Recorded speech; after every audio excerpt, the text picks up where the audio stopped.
3월 9일, 26년 3월 9일 나스닥 선물 차트 분석을 시작하겠습니다. 자, 일단 앞전에 말씀드렸던 내용대로 여기서 다시 이렇게 숏 분할 매수, 다음에 일부 익절, 다시 숏 분할 매수, 다음에 이 자리 당연히 익절을 해야 되는 자리죠.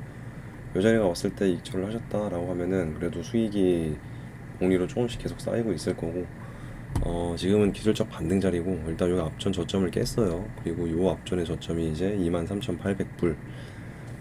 여기서 조금만 더 내려가면은 이제 요 저점도 위협될 수 있는 그런 흐름까지도 여전히 바라보시면서 핑크색 라인인 23,468불과 23,000불 요 박스까지는 그래도 좀 기다려보는 게 좋지 않을까라고 생각을 하고 있습니다. 여전히 변수로는 여기서 이게 반등 에너지가 또다시 막 이렇게까지 나오면은 이거 저점 나온 건가? 약간 그런 정도의 의심을 할 수 있는데, 그렇다 하더라도 여전히 이 고점을 확 돌파하지 않는 확 돌파하지 않는 이상 여전히 하방 관점은 유지된다라고 생각을 하고 있습니다. 그래도 꽤 좀 떨어졌어요. 뭐지?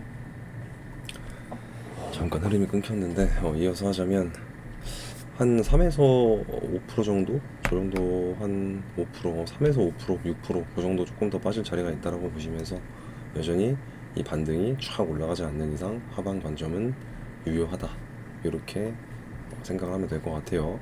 여기 앞전에 저점도 깨졌고, 그 다음에 파동도 보시면은 일봉 파동이 삼형제가 모두 하락 자리가 더 있어 라고 말을 해주고 있죠. 그래도 일단 파동이, 이 큰형 파동이 이제 막내까지는 바닥을 팔 수 있겠는데, 둘째도 뭐, 근데 큰형이 이렇게 해서 중간에서 훑는 척 하면서 이렇게 이제 반등이 나오게 되면은, 이런 모습이 좀 만들어지면 저점이 어느 정도 좀 최소한 가바닥은 나오는 뭐 그런 구간이 되지 않을까. 뭐 변수로는, 변수가 아니고 경우의 수적으로는 큰형까지 바닥을 길게 파면서 시간을 조금 더 지체시키는 그런 패턴이 나올 수도 있고요. 일단은 일봉 패턴에서는 여기서 바닥 나왔다라고 해서 당장 막 V자 반등 그런 거는 없다. 저는 그렇게 판단을 하고 있고, 어느 정도 그래도 시간을 좀 허비하는 패턴이 나와야 되지 않을까. 한 5월달 정도까지는 그렇게 좀 예상이 됩니다. 그에 따라서 주봉 파동도 이거 당장 이 저점이 찍힌다라고 해서 당장 딱 세게 반등이 나오는 거는 좀 어려울 수 있어 라고 파동이 알려주고 있어요. 좀 그런 것들은 좀 감안을 하셔야 될 것 같고, 그에 따라서 오늘 국내 코스피 지수는 말씀드렸다시피 쌍바닥을 확인을 하러 왔고, 저는 이 저점이 깨질 확률을 더 높게 열어둔다 라고 말씀을 드렸었는데, 일단은 EP 샵1 요 상당 구간을 두 번을 터치하고 있고, 반등이 나온다 한들 다시 한번 떨어질 가능성이 높습니다. 마찬가지로 국내 코스피 지수의 일봉 파동이 별로 좋지가 않아요. 별로 좋지가 않고, 이 앞전에 매물대 때문에 약간 여기서 좀 이렇게 왔다 갔다 하는 모습이 보여질 뿐, 일단은 더 내려가는 거를 보셔야 한다. 4시간 파동에서도 이거 그냥 반등 나와도 또 우리 내려갈 거야. 큰형이 완전히 꼬꾸라져 있잖아요. 하락 에너지가 좀 굉장히 센 편으로 RSI가 적어도 바닥을 좀 찍고, 그 다음에 바닥을 몇 번 찍는 모습이 나올 수도 있고, RSI 4시간에 RSI가 바닥을 찍었다라고 해서 절대 바닥이라고 예측을 하면 안 되고, 이러한 제시드렸던 EP 샵1과 EP 샵2 박스 안으로 들어오는지, 그 다음에 거기서 패턴을 잘 만들어주는지.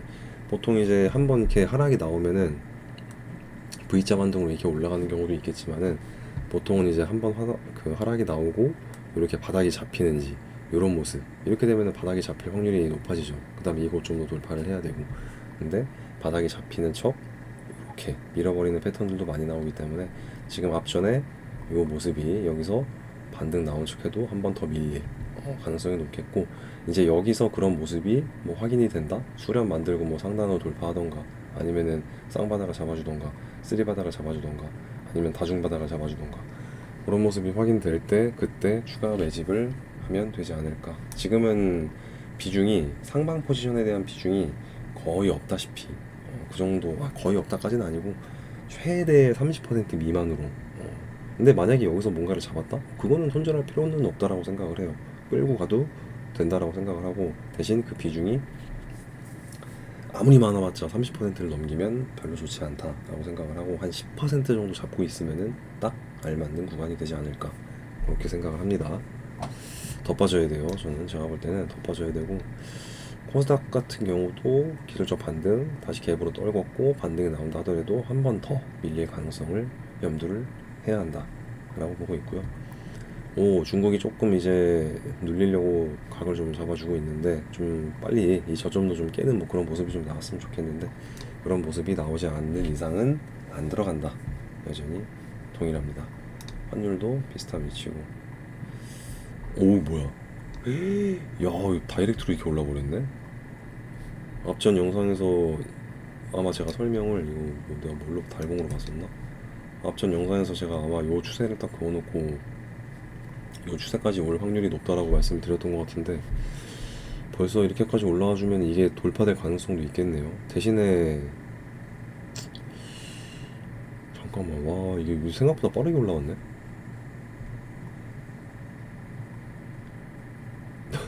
이런 지금 중심까지 딱 찍은 건데 추가 돌파하게 되면은 한 150달러, 한 130달러 살짝 넘어갈 수도 있긴 하겠다. 근데 여기서 이게 막 돌파해서 추세 상방 이렇게 가는 거는 저는 아니라고 보고 있고, 이야, 굉장히 빨리 올라왔네.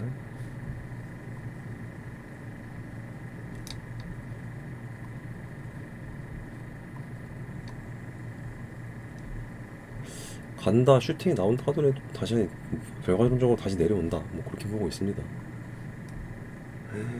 이야, 혹시나 이거 들어가시는 분들이 있다면은 단기적으로 대박 났겠는데? 이야, 그렇습니다. 네. 아, 주식창을 좀 킬게요. 자, 창이 켜졌고, 음, 오늘 보니까 이 코스피 레버리지 상품이 제가 그때 65,000원, 그 다음에 뭐 여기 122평까지도 열어둬라 이렇게 말씀을 드렸었는데 매수를 시작할 수 있는 가격대까지 내려오긴 했어요. 여기 저점도 깨질 때부터 이제 이렇게 매수를 할 수 있다라고 아마 말씀을 드렸을 것 같은데, 뭐 한 틱 정도, 뭐 10틱으로 나눠서 매매를 한다라고 했을 때 한 틱 정도는 뭐 잡아봐도 되는 뭐 그런 패턴이 좀 나올 것 같고, 대신에 반등이 나온다 하더라도 더 밀려야 된다라고 저는 생각을 하고 있습니다. 네. 여전히 그냥 분할 매수로 쭉 깔아놓으면 되지 않을까 그렇게 생각을 하고 있고요. 코스닥 같은 경우도 분할 매수로 쫙 깔아두면 되지 않을까 그렇게 생각을 하고 있고, 2차전지 산업 레버리지 같은 경우는 평균 단가가 한 16,400 정도 되는데 여기 올라왔을 때 저는 절반을 팔았고, 그 다음에 눌릴 때 여기서 팔았던 절반의 현금을 다시 들어간다. 그렇게 돼봤자 어차피 제 퇴직연금 굴리는 거를 기준으로 설명을 드렸을 때 만약에 예를 들어서 1억 있다 라고 했을 때 여기서 2,500, 그러니까 25%를 잡은 평단이 16,400원이었어요. 그래서 거기서 이제 1,250만 원을 팔았고 내려오면은 다시 1,250만 원을 사서 토탈 계좌에서 25%를 채울 생각을 하고 있고요. 여기가 이탈되는 모습이 나오면은 저는 50%까지 늘릴 생각을 하고 있다. 근데 이탈을 안 하고 뭔가 잡히는 모습이 포착이 된다. 그럼 여기서 한 40%까지 채울 생각을 하고 있습니다. 그 정도 전략만 가지면 딱히 어렵진 않지 않을까. 근데 만약에 여기를 이게 훅 돌파된다? 그러면 이제 이 저점이 나왔구나 라고 생각을 할 수 있겠죠. 그렇지 아니한다면 여전히 좀 더 밑을 바라보는 게 좋겠다 라고 생각을 하고 있습니다. 삼성전자도 17만원이 깨졌으니까 첫 번째 매수를 할 수 있는 구간이었고요. 대신에 비중을 제가 요 박스에서는 30%만 비중을 담을 수 있다라고 말씀을 드렸어요. 위협되는 흐름이 나올 수도 있으니까. 이지에너지 솔루션도 마찬가지로 분할 매수, 하이닉스도 마찬가지로 조금만 더 내려오면 이제 79만원 근처 내려오네요. 여기는 비중을 실는 자리가 아니라 1차 매수를 할 수 있는 자리입니다. 비중을 실어서는 안 돼요. 1차 매수로 접근을 하시면서 그래도 한 70만원 정도까지는 열어두면서 바라보시는 게 좋지 않을까. 현대차 같은 경우도 뭐 당장 가서부터 분할 매수를 쫙 깔아도 되고요. 한 40만원까지 열어두시고, 카카오 같은 경우도 당장 분할 매수를 이렇게 깔아도 되지 않을까. 네이버도 마찬가지로 분할 매수를 이렇게 깔면 되지 않을까. CS인드도 마찬가지로 분할 매수를 이렇게 깔면 되지 않을까. 에코프로도 마찬가지로 분할 매수를 쭉 깔아놓으면 되지 않을까. 나머지 것들은 이제 좀 대표적인 종목들만. 셀트리온도 한번 볼까요? 오, 셀트리온도 이제 분할매수 할 수 있겠네. 셀트리온도 기가 막히게 아주 그냥 추천을 드렸던 구간에서 뭐 사신 분들이 계실지 모르겠지만은 분할매수, 여기는 이제 당연히 앞전에 매물대가 있으니까 저항이 나오는 거고, 이 셀트리온도 지금서부터 분할매수를 이렇게 깔 수 있어요. 대표적인 이제 바이오의 대표, 뭐 이게 뭐라 그러지 이거를, IT 서비스, 그런 거의 대표, 그다음에 자동차 섹터의 대표, 반도체 섹터의 대표, 그다음에 2차 전지 섹터의 대표들, 이 정도. 그 정도 가지고만 지금은 좀 바라보는 게 좋을 것 같고요. 개인적으로는 개별 종목, 이런 대표 종목들이 아니라고 하면은 지수 ETF를 좀 활용을 하시는 게 좋지 않을까. 그리고 가장 추천드리는 거는 2차 전지 이 ETF 레버리지 상품을 하셔도 되고, 난 그게 좀 무섭다 그러면 1배수짜리 상품을 하셔도 되고요. 마찬가지로 코스피도 뭐 좀 이렇게 기준이 있다 라고 하시면은 2배수짜리, 그게 아니다 라고 하면 1배수짜리, 나머지 것들도 마찬가지. 중국은 내려와야지만이 공략을 한다. 이 정도까지만 인지를 하신 상태에서 좀 천천히 보시면 되지 않을까, 그렇게 생각을 하고 있고요. 자, 비트코인 시장 같은 경우는 제가 요거는 이 뭐야 이거 퍼블리시, 제가 요거 아이디를 요즘에 이렇게 좀 이렇게 올리고 있는데, 여기에 제가 유튜브도 지금 그 뭐지 찍어서 영상 찍는 거를 다 유튜브로 올리면서 나중에는 이제 홍보를 해가지고 구독자를 한번 키워볼까라고 생각을 하고 있는데, 아직은 잘 모르겠네요. 누가 팔로우를 또 했네. 누가 한 거야? 이런 거를 제가 지금 올리고 있어요. 이런 식으로 올리고 있고, 그런 거에서 이제 샵 1에서 좀 담아볼 수 있다, 롱으로. 그 다음에 샵 2가 내려오면은 비중을 좀 실어볼 수 있다.